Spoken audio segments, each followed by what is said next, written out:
جبریل براق لے کے حضور کی خدمت میں حاضر ہوتا ہے۔ حضور فرماتے ہیں دون البغل فوق الحمار، وہ جو براق تھا وہ خچر سے کچھ چھوٹا تھا اور گدھے سے کچھ بڑا تھا، تو میرے لیے براق تیار ہے۔ تو جبریل نے کہا کہ سب سے پہلے آپ کے دل کو غسل دینا ہے۔ تو فرماتے ہیں کہ میرے سینے سے دل کو نکالا گیا اور ایک تشتری میں رکھا گیا، اللہ اکبر، اور آب زمزم سے اس کو غسل دیا گیا۔ جب دل کو غسل دیا گیا تو جبریل نے حضور کے قلب اطہر کو دیکھا تو حیران ہو گئے اور بے ساختہ پکار اٹھے۔ علامہ بدر الدین عینی نے شرح صحیح بخاری کے اندر لکھا ہے کہ جو ہی قلب مصطفیٰ جبریل نے دیکھا تو بے ساختہ پکار اٹھے کہ قلب سدید فیہ عینان تبصران وعذنان تسمان، واہ واہ کیسا دل ہے جس میں دو آنکھیں ہیں دیکھتی ہیں، دو کان ہیں جو سنتے ہیں۔ ایسا دل کائنات میں پہلے کسی نے نہیں دیکھا، نہ کسی کا ہوا ہے، جس میں آنکھیں بھی ہوں، جس میں کان بھی ہوں۔ جو قصیدہ پڑھا جاتا ہے مصطفیٰ جان رحمت پہ لاکھوں سلام، اس پورے قصیدہ سلامیہ کے اندر حضور کے ایک ایک عضو کی تعریف کی گئی ہے۔ کبھی ہونٹوں کا ذکر کرتے ہیں، پتلی پتلی گلے قدس کی پتیاں، ان لبوں کی نزاکت پہ لاکھوں سلام۔ کبھی ہاتھوں کا ذکر کرتے ہیں، ہاتھ جس سمت اٹھ گئے غنی کر دیا، بحر موج سماحت پہ لاکھوں سلام۔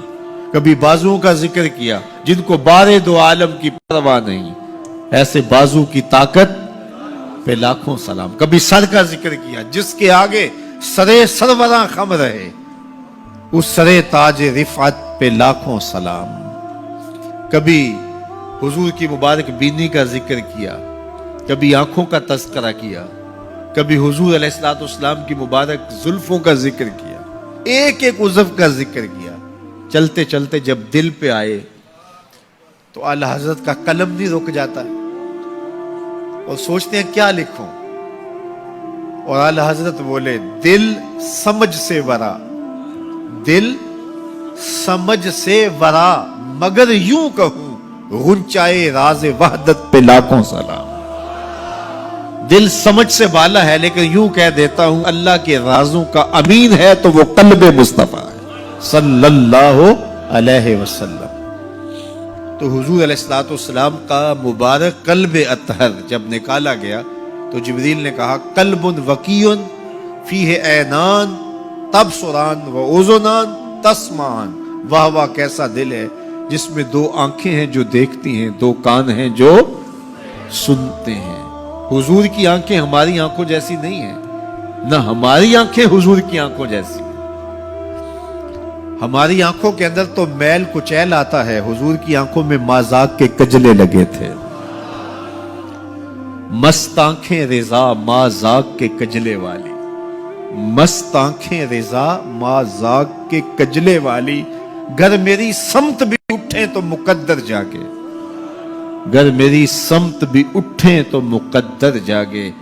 تو حضور کی مبارک آنکھیں، اللہ اکبر، کیا خوب سجن دیاں اکھیاں نے، کیا خوب سجن دیاں اکھیاں نے، جمیں پر کے سرائیاں رکھیاں۔ سارے نبیوں کی زندگیوں کا مطالعہ کیجئے،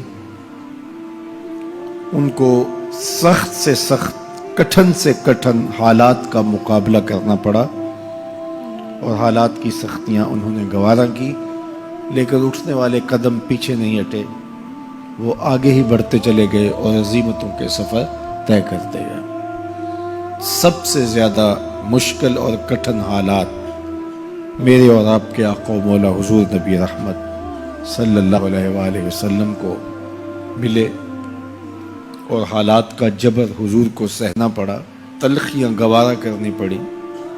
پیدا ہوئے تو باپ کا سایہ سر پہ نہیں تھا، 6 سال کی عمر تھی کہ ماں انتقال کر گئی۔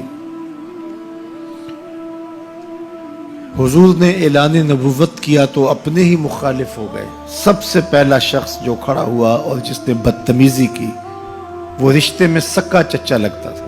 اس کی بیوی سارا دن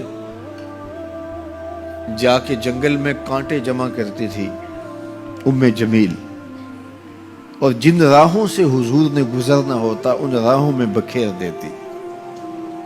کہ پاؤں زخمی ہوں گے اور منزل پہ پہنچ نہیں سکیں گے، لیکن میرے حضور گھر سے نکلتے ہیں، ان کانٹوں سے بچ کے گزرتے ہیں اور ان گڑھوں سے بچ کے گزرتے ہیں اور پھر بھی ان تک پہنچ جاتے ہیں۔ کھود لیے گڑھے، بچھا لیے کانٹے، آ گیا ہوں تمہارے پاس پیغام ہے۔ عقبہ بن ابی معیط حضور کے گلے میں کپڑا ڈال کے تاؤ دیتا ہے، حضور کے گھر کے سامنے کوڑا پھینک جاتے ہیں، اجڑیاں حضور علیہ السلام کے بدن میں حالت سجدہ میں ڈال دی جاتی ہیں۔ اور یہ وہی ایام ہیں کہ حضور کا شفیق چچا کفار کی ریشہ دوانیاں بڑھتی ہیں تو بولتے ہیں کل ما اجبتا، میرے بھتیجے جو تمہارے من میں آتا ہے کہو، میں جو ہوں تمہاری پشت پہ کھڑا ہوں میں۔ ان کا بھی انتقال ہو جاتا ہے، جناب ابو طالب بھی انتقال کر جاتے ہیں۔ ایک ایسی ہستی جو حضور پہ جان نچھاور کرتی ہیں اور کوئی بھی تکلیف ہوتی ہے تو حضور ان سے بات کرتے ہیں تو دل کا بوجھ ہلکا ہوتا ہے، وہ ہے زوجہ رسول سیدہ خدیجہ الکبریٰ رضی اللہ تعالی عنہا۔ نزول وحی کے بعد جب حضور کی طبیعت پر ایک گرانی آتی ہے تو وہ خدیجہ الکبریٰ ہی تھی جو کہتی ہیں کہ کلا واللہ ما یخزیک اللہ ابدا، حضور آپ پریشان نہیں ہو، آپ کا رب آپ کو کبھی بھی تنہا نہیں چھوڑے گا اور آپ کو پریشان نہیں ہونے دے گا، اس لیے کہ آپ دکھیوں کے کام آتے ہیں، ضرورت مندوں کی ضرورتیں پوری کرتے ہیں، اور جن کا کوئی کمانے والا نہیں آپ اس کی مدد کے لیے کھڑے ہوتے ہیں، یتیموں کا سہارا ہیں اور بیواؤں کا آسرا ہیں۔ آپ کا رب آپ کو کبھی بھی پریشان نہیں ہونے دے گا۔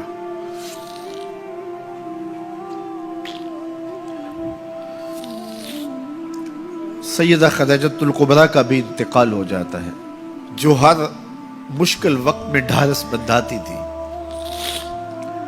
پشت پہ سایہ بن کے نگہبانی کا فریضہ انجام دینے والے چچا بھی انتقال کر جاتے ہیں۔ عقبہ بن ابی معیط کی بدتمیزیاں بڑھ جاتی ہیں، راہوں میں کانٹے بچھتے چلے جاتے ہیں، گڑھے کھودے چلے جاتے ہیں، ادھر حضور کے غلاموں کو پکڑ کے چوراہوں میں لٹا کر کے کوڑے مارے جاتے ہیں، چکیاں پسوائی جاتی ہیں۔ حضور گزرتے ہیں تو عمار ابن یاسر کے خاندان کے ساتھ تکلیفوں کے پہاڑ ٹوٹے ہوئے ہیں۔ حضرت سمیہ رضی اللہ تعالی عنہا جو حضرت عمار ابن یاسر کی والدہ ہیں، ان کو مکے کے ایک چوک کے اندر ابو جہل نیزہ مار کے شہید کرتا ہے، حضرت یاسر شہید کر دیے گئے، بلال حبشی چکی پیستے ہیں اور بدن میں ان کے میخیں ٹھوکی جاتی ہیں۔ عجیب عالم ہے، اپنے بھی مخالف سکا چچا راستہ روک کے کھڑے ہو جاتا ہے، اوجریاں پھینکی جاتی ہیں، کانٹے بکھیرے جاتے ہیں۔ طائف گئے تو ان کا رویہ اتنا شرمناک اور اتنا دردناک تھا کہ اس کی تلخیاں بھولتی نہیں ہیں۔ اللہ کے محبوب ایک دن حرم میں آئے اور وہیں ام ہانی کے گھر جو حرم کے بالکل قریب تھا رک گئے۔ فرماتے ہیں آنا بین النوم والیقظہ، میں نہ تو ابھی سویا تھا نہ ابھی جاگ رہا تھا، میری درمیانی کیفیت تھی۔ تو فرماتے ہیں کہ میں اپنی چچا زاد بہن ام ہانی کے گھر میں تھا کہ جبریل براق لے کے آ گئے اور آ کے سندیسہ دیتے ہیں ان اللہ حشتاک الی لقائک یا رسول اللہ، محبوب زمانے کے دکھوں نے آپ کو گھیر لیا ہے اور تکلیفیں حد سے تجاوز کر گئی ہیں۔ رب کہتا ذرا آؤ نا میں رخ سے نقاب اٹھاؤں اور آپ کو جلوہ کرا کے سارے غم غلط کر دوں اور سارے دکھ دور کر دوں۔